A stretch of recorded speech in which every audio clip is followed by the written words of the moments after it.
I think it's fair to say that Monster Hunter has never really made pack monsters that well.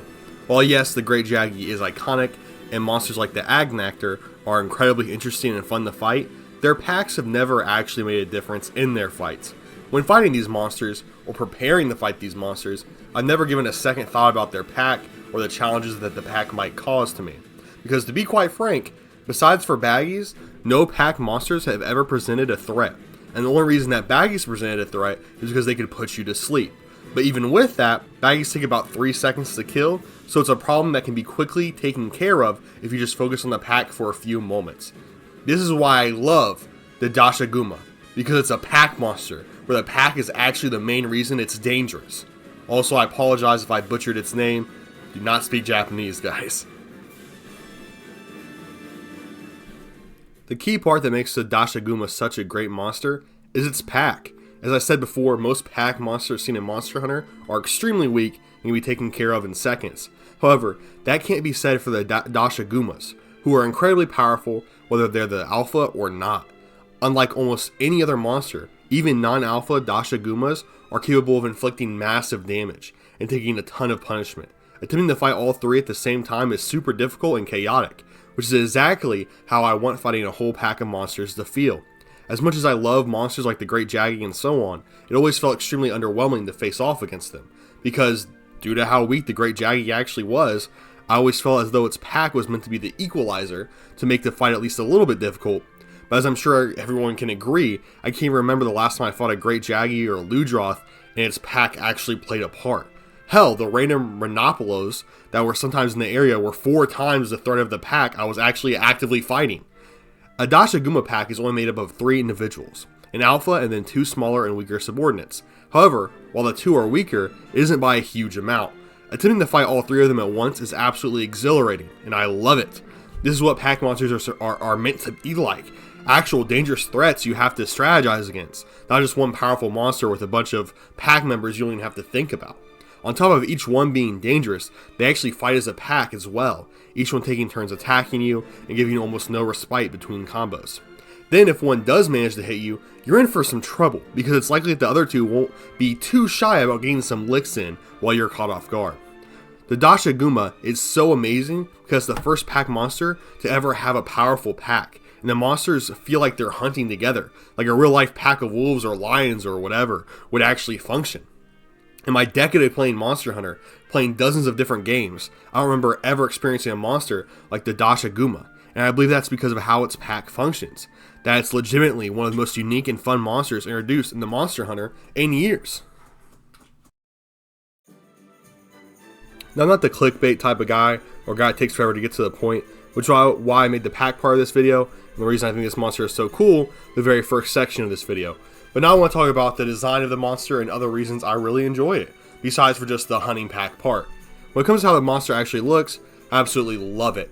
It looks like a combination of a bear and a lion, based off the fact that it hunts in a pride, has a mane, and combine that with the fact that Guma means bear in Japanese, I go ahead and say that I'm probably right about that combination.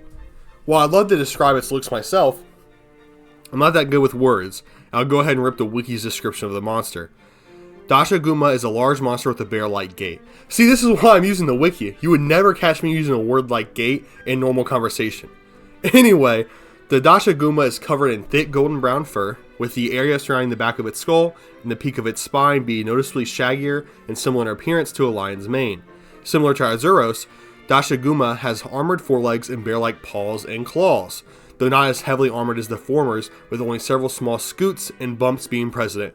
What the hell does a scoot? Would someone in the comments tell me what scoot means, because I don't even know what that means.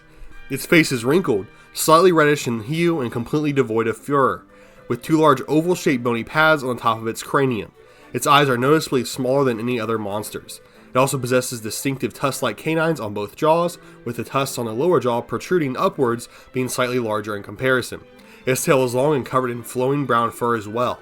It seems to be similar in size to another fanged beast, the Gostarag, which is a monster I absolutely love. The Gostarag is such a cool monster. Anyway, alpha Dashagumas have a slightly redder face and mane, and of course appear much larger than their non-alpha counterparts. Not to say that non-alphas aren't large, because they're big as hell too. They've been eating good at the cookouts, that's for sure. Something I want to talk about is that I like how Dashagumas are sized.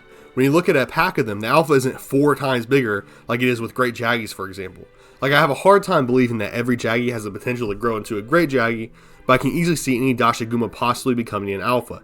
It just makes more sense from a realism perspective, and I really like that. I mean, really think about it though. Why aren't there any large Jaggies? Why is there only Great Jaggies and extremely young Jaggies that aren't even half full grown yet? It kind of hurts the immersion, which is another reason I love the Dashaguma, because all of its pack is nearly the same size. Dashagumas are pretty damn aggressive and will pretty much tear up anything that gets too close to them or enters somewhere that they perceive as their territory. They'll even fight other Dashagumas if they aren't part of the same pack. While I've only had a chance to battle them a couple times, because the beta is obviously already over, I noted a few things about doing battle with them. First off, their attacks are for the most part pretty easy to avoid, with a large windup for most attacks. The part that's difficult is looking and realizing when all 3 Dashagumas are getting ready to attack. Avoiding one is extremely easy, but avoiding all 3 is the complete opposite of easy. Which is why shooting dung pods at both the other Dashagumas can be extremely beneficial, since it'll usually cause the pack to split up for you to have some one-on-one time with the alpha. While I want to say I didn't do this strategy because I wanted a challenge, I do have to admit that I just didn't think of it, and just fought all 3 at the same time like a dumbass, even though it was incredibly fun trying to juggle all 3 enemies while focusing on DPS on the alpha. But if you're boring, you can prepare for the mission and bring a few dung pods to launch the members of the pack. Anyway, while I didn't try to separate the group, the alpha Dashaguma ended up going on its own after I injured it pretty bad, which I'm not sure is like a game mechanic trying to treat the game like real life, with injured members getting kicked out of the pack, or if it was just pure chance. Regardless though, fighting the monster went from extremely difficult and intense to pretty damn easy when I got it solo. Once it was one-on-one, I maybe got hit twice. Now those hits took like half my health, but still, it wasn't so bad. Basically, my description of fighting the Dashaguma is that it's extremely difficult to fight with its whole pack.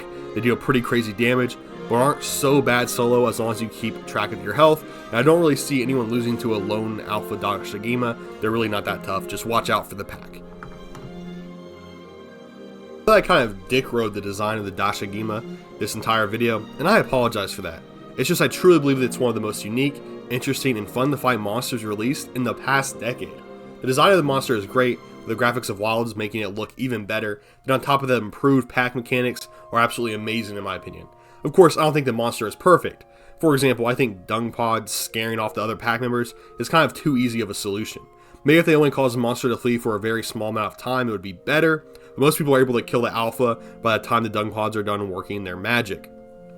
Besides for the solution to dealing with the pack being a bit too easy, I think everything else about the monster is nearly perfect. I'm incredibly excited for the full game to release so I can have even more chances to fight it. For my loyal subs who normally just watch the Warframe videos, I want to say thank you for making it this far into the video. I know that Monster Hunter isn't my typical content, but it's one of my favorite game series of all time.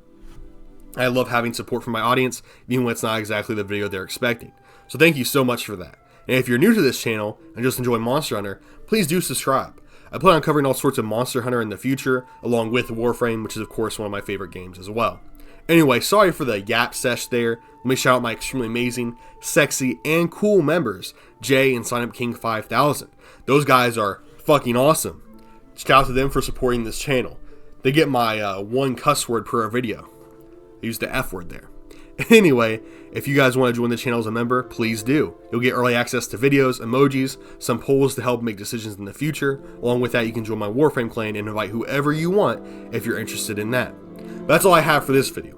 Thank you all so much for the support. Please like and subscribe. I hope to see all of you in my next video. Stay blessed and stay safe out there, guys. Cook the Fanatic out. Wow, that was kind of cringe. That was